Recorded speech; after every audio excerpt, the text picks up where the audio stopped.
այնքան էլ սոցիալական չի, այս մարդը մեր երկրի պետական պարտքը հասցրեց 13 միլիարդ դոլարի եւ դա բավական չէ, մարտի 12-ին Նիկոլ Փաշինյանը թողարկել է 750 միլիոն դոլարի եվրո պարտատոմսեր, այսինքն եւս 750 միլիոն դոլարով ավելացրել է Հայաստանի պետական պարտքը, իդեպ, եթե միջև այդ պետական պարտքի մարման տոկոսները մինչև 5% էին, ապա այս եվրոբոնդերի մարման տոկոսը արդեն 7.1% է մարման, որովհետև Հայաստանը այլևս համարվում է ռիսկային երկիր վարկերի մարման առումով եւ եթե մենք նայում ենք բյուջեի ծախսերից, զարհուրելի թիվ եմ ասում, առաջի տեղում պաշտպանականն է, երկրորդ տեղում սոցիալական ծախսերն են, երրորդ տեղում ինչ եք կարծում, որ ծախսերն են, որ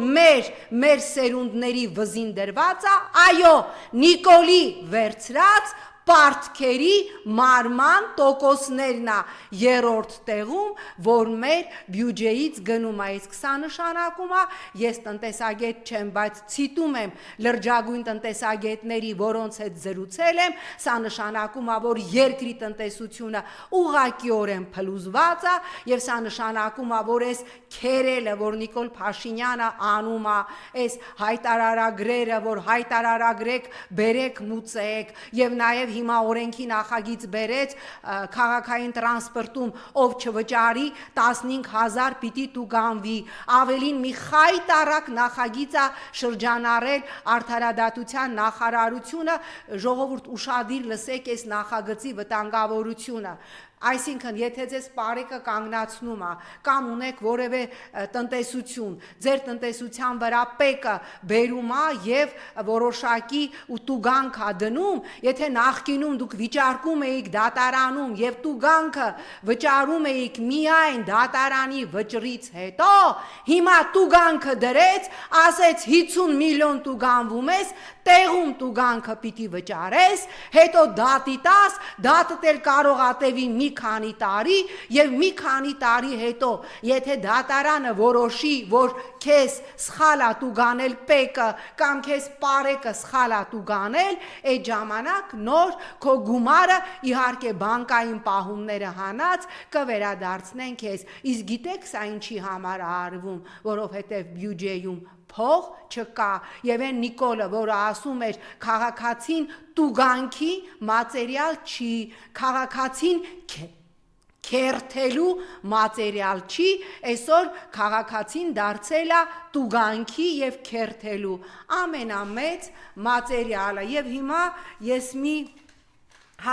նաեւ մի խնդրի եմ ուզում անդրադառնալ որը զարհուրելի է պատկերացնում եք որևէ իշխանության ժամանակ այսպիսի բան լիներ ես սա ասում եմ որովհետև ամեն մի մահին քրեակատարողական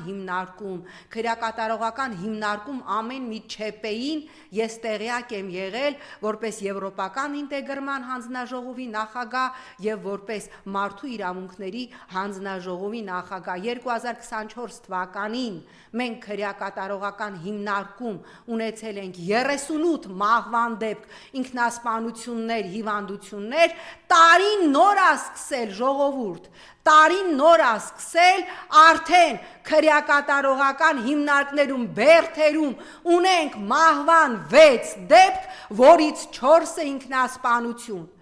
Այն ժամանակ մի դեպք լինում էր, մի դեպք, մահվան դեպք, կամ կալանավորը իրան, չգիտեմ, վնասում էր, կամ, չգիտեմ, մեխում էր ոտքը հատակին, ամբողջ ուրեմն կառավարությունը մենք ցնցում էինք, մի դեպք անգամ մեզ համար դառնում էր կատաստրոֆա։ Ես վստահ եմ, որ այս ուղիղ եթերը լսում են բազմաթիվ նաև նախկին կալանավորներ, ովքեր գիտեն, որ մի դեպքի համար, մի հատ ինքնավնասում էր կալանավորը իրեն, ես ամեն ինչ անում էի դեպքերը կանխելու համար։ Մեկ տարվա մեջ 38 մահվան դեպք ունենք Հայաստանի քրեակատարողական հիմնարկներում, արդարադատության նախարարը ինչ որ չգիտեմ իրան դրելա գլամուր ծիտիկի տեղ, այն ինչ որ սենց սեթևեթում է,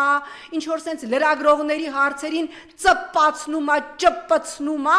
իսկ այն քրեակատարողականի պետ ինչ որ մի հատ անհասկանալի կնոջ են նշանակել, որը տիկին դու հասկանում ես, դու ինչի ես քրեակատարողականի պետ, դու հասկանում ես, որ մի մահվան դեպքի անգամ դու պիտի հրաժարական տաս, արդարադատության քո նախարարի ձեռքը բռնած, հասկանում եք սա ինչա նշանակում, և նաև ահազանգել են ծնողները ինձ, որ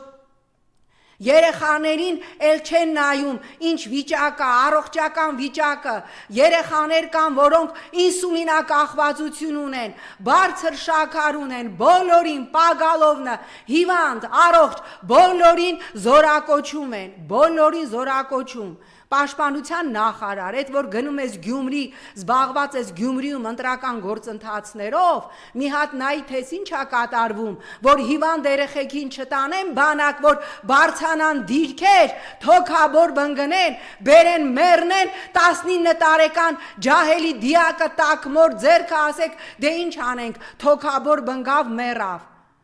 Լավ, ես դուք ինչ աղետ եք, լավ, ես ինչ անեցք եք դուք, որ այսպես եկաք, նաև այո, ցավոք սրտի մեզանից շատերի մեղքով և ուղղակիորեն վերջացնում եք մեր երկիրը, ուղղակիորեն երկիրը տանում